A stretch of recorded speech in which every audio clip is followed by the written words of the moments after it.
નમસ્કાર, દૂરદર્શનના વેધર બુલેટિનમાં સ્વાગત છે। સૌરાષ્ટ્રમાં હાલ બારે મેઘ ખાંગા જેવી સ્થિતિ છે।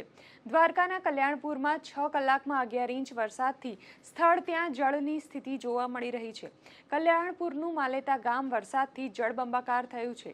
રાજકોટ જિલ્લાના ઉપલેટાના લાઠ ગામમાં સવારથી 2 કલાકમાં 11 ઇંચ વરસાદ ખાબકતા ગામ બેટમાં ફેરવાયું છે। બીજી તરફ ગીર સોમનાથના ગીર ગઢડા અને જૂનાગઢના માણાવદરમાં 4.5 ઇંચ વરસાદ ખાબક્યો છે। હવે વાત કરીએ હવામાન વિભાગની આગાહીની તો આગામી 7 દિવસમાં સમગ્ર રાજ્યમાં હળવોથી મધ્યમ વરસાદ પડી શકે છે। હવામાન વિભાગે આજે ભરૂચ, સુરત, નવસારી, વલસાડ, દમણ અને દાદરાનગર હવેલીમાં રેડ એલર્ટ સાથે અતિથી અતિભારે વરસાદની આગાહી કરી છે, જ્યારે અતિભારે વરસાદ અને ઓરેન્જ એલર્ટ વડોદરા, છોટાઉદેપુર, ડાંગ, તાપી અને નર્મદા જિલ્લામાં આપવામાં આવ્યું છે।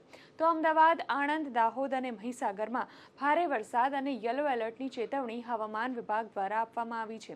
સૌરાષ્ટ્ર અને કચ્છની વાત કરીએ તો અતિશય ભારે વરસાદની આગાહી સાથે રેડ એલર્ટ આપવામાં આવ્યું છે। રાજકોટ, જામનગર, જૂનાગઢ, ભાવનગર, દ્વારકા, ગીર સોમનાથ અને પોરબંદરનો સમાવેશ થાય છે।